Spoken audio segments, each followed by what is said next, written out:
The scream tore through the quiet house like a blade. A loud thud, clattering silverware, then silence. When the first responders arrived, they found the kitchen floor soaked in blood.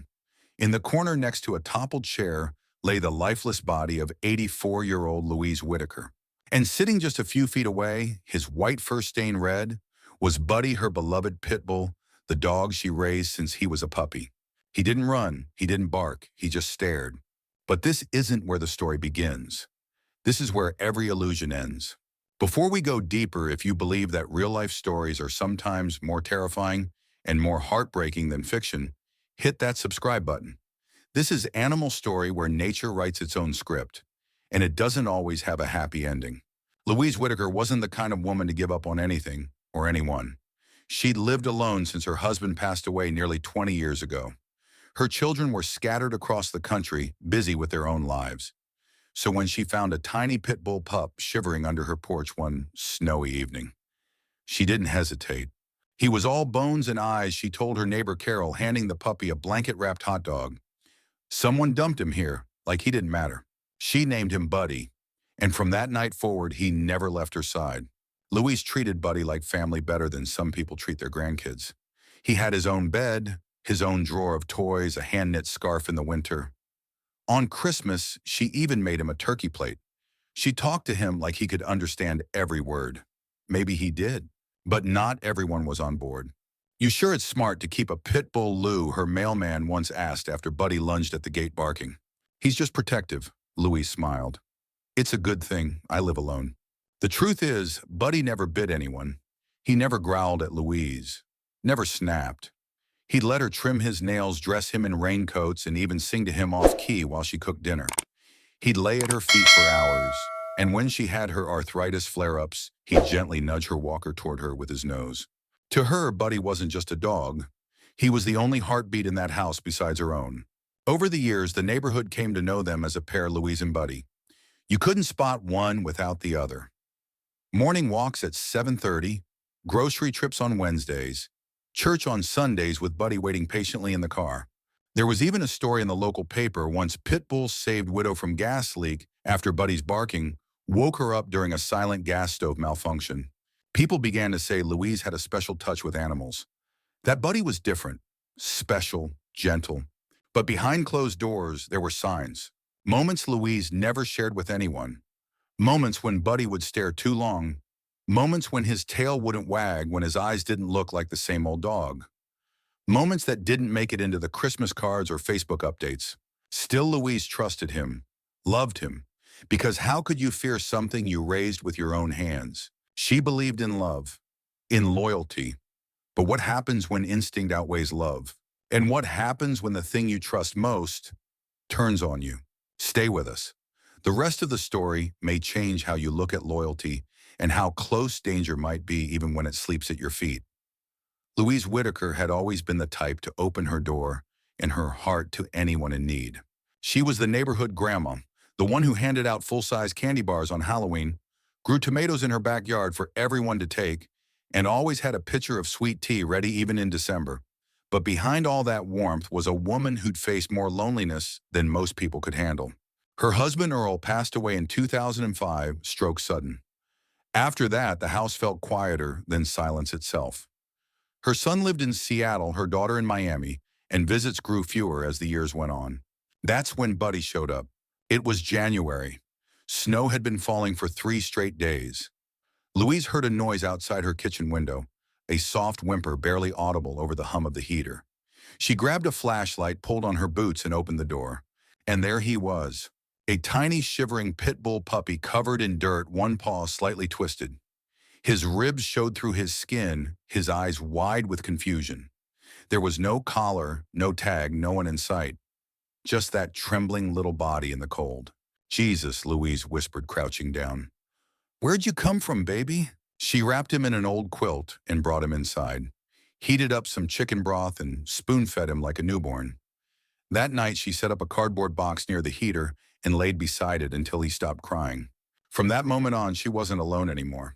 Over the next few months, Buddy transformed from a half-starved stray into a strong, healthy, playful companion. Louise taught him commands: sit, stay calm all from YouTube videos and old books she checked out at the library. She even bought a notebook and tracked his meals, his weight, his mood.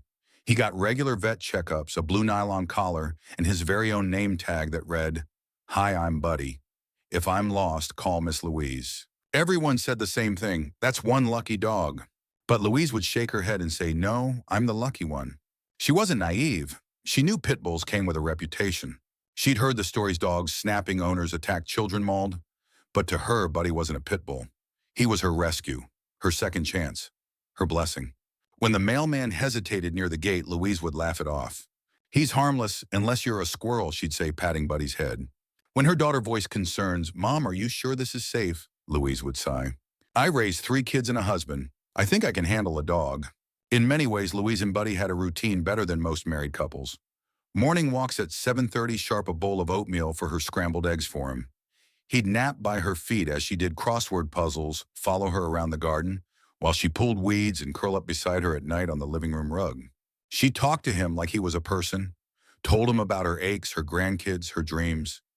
Sometimes she'd even catch herself saying, "I love you, Buddy," before turning out the lights. And somehow, he seemed to understand. One stormy night, the power went out. Louise stumbled in the dark, nearly falling down the stairs. Buddy barked and stood in front of her, nudging her backward until she found the banister. She later told a neighbor, "He saved my life." They were inseparable, soulmates in fur and skin. But love, as deep as it was, didn't erase instinct. There were hints, subtle moments. A growl when the vacuum ran too long. A stiff tail when a stranger walked by. The way his ears perked up around meat, not playful, but alert, predatory. Louise saw them, but each time she dismissed it. "He's just high-strung," she'd say. "Pit bulls are emotional." And that's the truth. She didn't ignore the signs, she redefined them. Explained them away with love. Because when you pour your heart into something, it's hard to believe it could ever break, even when it's standing inches from your throat. At first, they were easy to overlook. Buddy would freeze sometimes when someone walked too close to Louise on their morning strolls. Not bark, just freeze, stare, ears up, tail stiff like a board. Louise thought he was just being protective. "He's my little bodyguard," she'd chuckle, giving him a treat. Then came the mail. One day, the regular mailman, Carl, had a substitute. A young guy, probably no more than 20, walked up the steps with a box from Amazon. Buddy let out a deep, guttural growl. Not the playful kind. The kind that makes the hair on your neck stand up. The young man paused, looked through the screen door, and hesitated. Louise laughed it off like she always did. "He doesn't like strangers in uniforms." "Don't worry, sweetie. He just talks tough." But when she turned her back to pick up the package, Buddy didn't budge. He stood there, still, growling eyes locked on the boy through the screen. Louise had to pull him back by the collar. "He's just getting older," she muttered to herself that night. "Dogs get cranky too." There were more incidents, subtle ones. Once her neighbor Carol came over to drop off zucchini bread. Buddy wouldn't let her inside. Louise had to hold him by the collar while Carol quickly placed the plate down and backed away. Another time, Louise tripped on the garden hose. When she let out a sharp cry, Buddy didn't rush over like he used to. He just stood there, head tilted, watching her struggle to get up. It felt different, like something had shifted in him. But Louise, ever the optimist, pushed the thought away. She was lonely. Buddy was all she had. Maybe he was just aging confused. Maybe he was sensing her growing weakness and didn't know how to process it. "He's still my buddy," she told herself. "He just needs more patience." But others began to notice. Her daughter Megan flew in for Thanksgiving. She hadn't been home in 3 years. As soon as she stepped into the living room, Buddy growled loud and clear and planted himself between Louise and her own daughter. "Mom, that dog is not okay," Megan said, standing frozen near the door. "Oh, hush," Louise waved her off. "He just doesn't know you anymore. You should have visited more often." That night, Megan insisted Buddy be kept in a different room while they ate. Louise reluctantly agreed, but only after a long, tense argument. The next morning, Megan tried to hug her mother goodbye, and Buddy lunged. He didn't bite, but he snapped in the air, lips curled, growling like a wild thing. Megan left early. She didn't come back for Christmas. There was a moment Louise never told anyone about. Late one evening, she dropped a steak knife while cooking. It clattered to the floor and startled Buddy. He didn't bark. He didn't jump back. He just slowly turned his head and looked at her eyes, unblinking, body tense. It lasted only a second. But in that moment, something in Louise felt cold. Still, she said nothing. She picked up the knife, smiled, and said, "Silly boy, it's just a spoon," even though they both knew it wasn't. The tension grew in small ways. Buddy would stare at her longer. He stopped wagging his tail when she came home from the store. He started sleeping farther from her recliner. And yet, every time he did something sweet, rested his head on her lap, licked her hand, nudged her arm when she fell asleep in the chair, it erased the unease. Because that's how trust works. It's not erased by one red flag. It's chipped away slowly, quietly. And when you've built your world around something, it's easier to ignore the cracks than admit the foundation's rotten. Louise didn't want to believe the truth. That the dog she rescued, the one she fed and raised and loved like family, might not feel the same way anymore. That maybe, just maybe, what lived in him was deeper than love, something older, something instinctive. But the signs were there.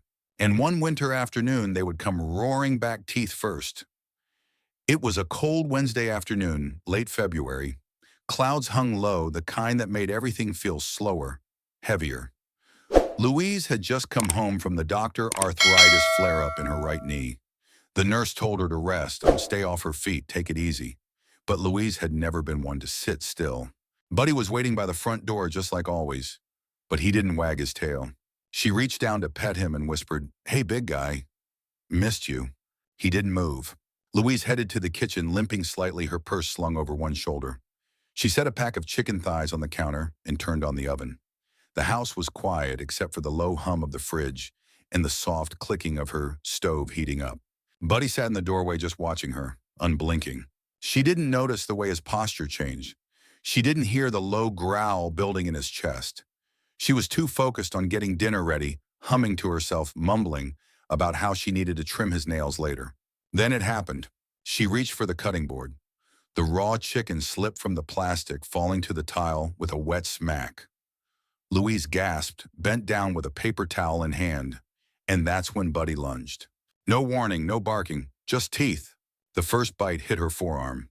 Hard, sharp. She screamed, stumbled backward, knocking a chair over. Blood splattered across the floor as Buddy clamped down again, this time on her shoulder. "Buddy," she cried out, struggling to push him away. "Stop, it's me." But he didn't stop. The kitchen echoed with the sound of metal crashing, paws skidding on tile, Louise's terrified pleas. She tried to grab the broom, but he knocked her down. Her body hit the ground with a sickening thud. Her glasses flew off.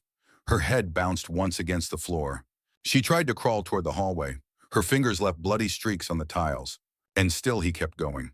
The security camera in the living room caught flashes of it through the open doorway. Buddy's white fur soaked in red.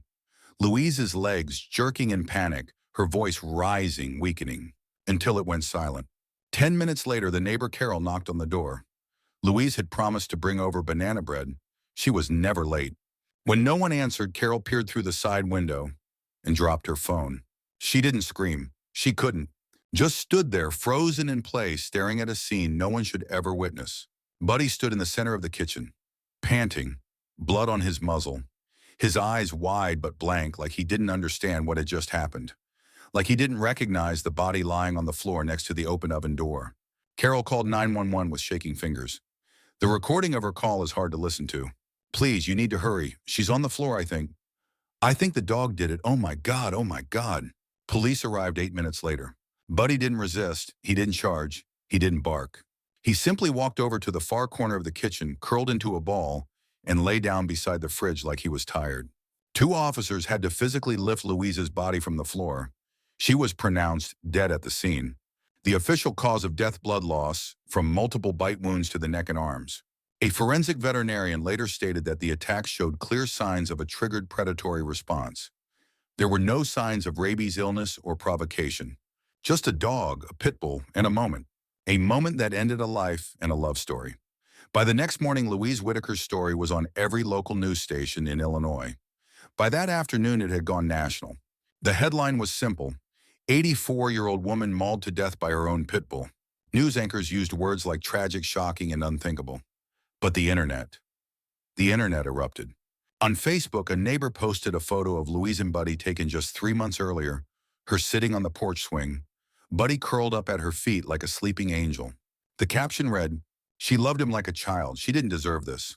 Within hours, the post had over 30,000 shares. The comment section split in two like a fault line.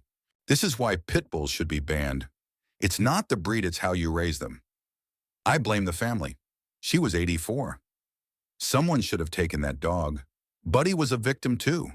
Don't you see that? Louise's daughter Megan flew back in from Miami to identify the body. She didn't speak to reporters, but a family friend said she was devastated, furious, and broken all at once. In a quiet moment outside the morgue, she was overheard saying, "I begged her to give that dog to a rescue. I told her, one day he's going to snap." And she said, "Not my Buddy." The police released a short statement confirming Buddy had been seized by animal control and placed under mandatory behavioral evaluation. He showed no signs of rabies or infection. He wasn't sick. He wasn't mistreated. Just one moment, and something inside him had switched. By Friday, Pitbull advocacy groups started issuing their own responses. Some defended Buddy. Others condemned the situation as a tragedy created by denial. A veterinarian named Dr. Linda Sharp went viral after posting a video explaining that pit bulls, despite loving temperaments, were bred with strong prey drives. It doesn't mean they're bad dogs, it means they're powerful animals. And when they break, it's catastrophic. Meanwhile, local reporters uncovered a paper trail. At least 3 neighbors had filed complaints over the past 2 years about Buddy's aggressive behavior. The mailman, the substitute teacher across the street, the teenager who said Buddy once chased him down the block. But because there had been no physical contact, no one followed up. The system had failed. Or maybe everyone had looked the other way because Louise was sweet and Buddy was quiet until he wasn't. On Saturday morning, animal control euthanized Buddy. They didn't hold a press conference. There were no pictures, just a single note filed: behavioral risk to public safety, euthanized per protocol. Some people mourned him, others were relieved. One woman commented, "He got a peaceful death. My aunt didn't." Another wrote, "No one wins here, not the dog, not the woman, not any of us." Louise was laid to rest the following Monday. Only about 20 people came to the funeral, mostly neighbors and old church friends.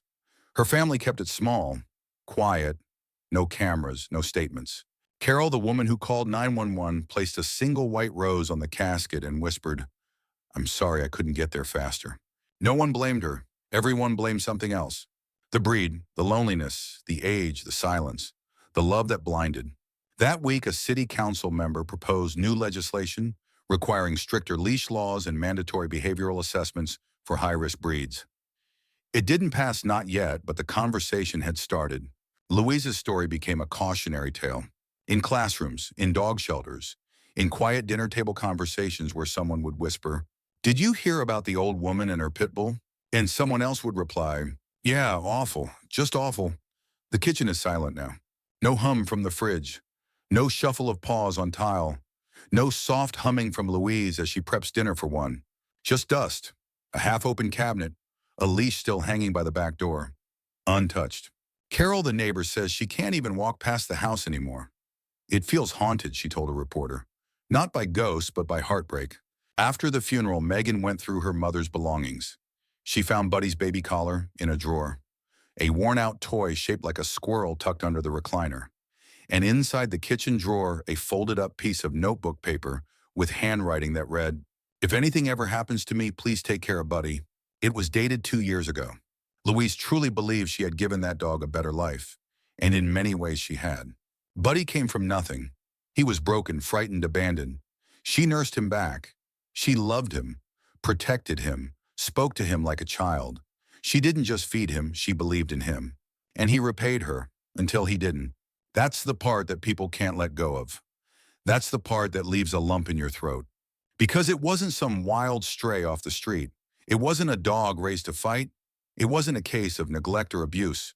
It was Buddy, the family dog, the good boy, the loyal companion, the same dog who slept by her side, the same dog who once barked to save her from a gas leak, the same dog who for 8 years never bit, never snapped, never growled at her. Until the day he did. So what changed? Experts say it could have been a moment of confusion, a flash of instinct, a prey drive triggered by the smell of raw meat, old age, pain, neurological shifts, but none of that brings Louise back. And none of it gives the public what it really wants someone to blame. Because we want to believe that love conquers all, even nature.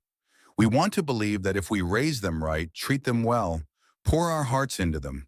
They'll stay good, stay loyal, stay safe. But nature doesn't make promises, and instinct doesn't ask for permission. There's a phrase one reporter used. She raised him like a son, but he was still a predator underneath. It struck a nerve. Some called it cruel. Others said it was the most honest thing they'd ever heard. Maybe it's both, because the truth hurts more when it comes wrapped in something we thought we understood. Now the house sits empty. No one wants to buy it. Some say it gives them the creeps. Others say it feels sad. And sometimes when the wind rattles the back gate, you'd swear you could still hear paws pacing behind the door, waiting.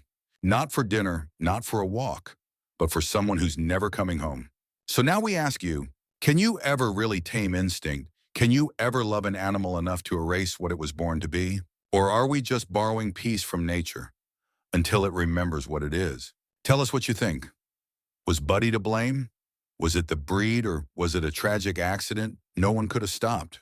Drop your thoughts in the comments below. We read everyone.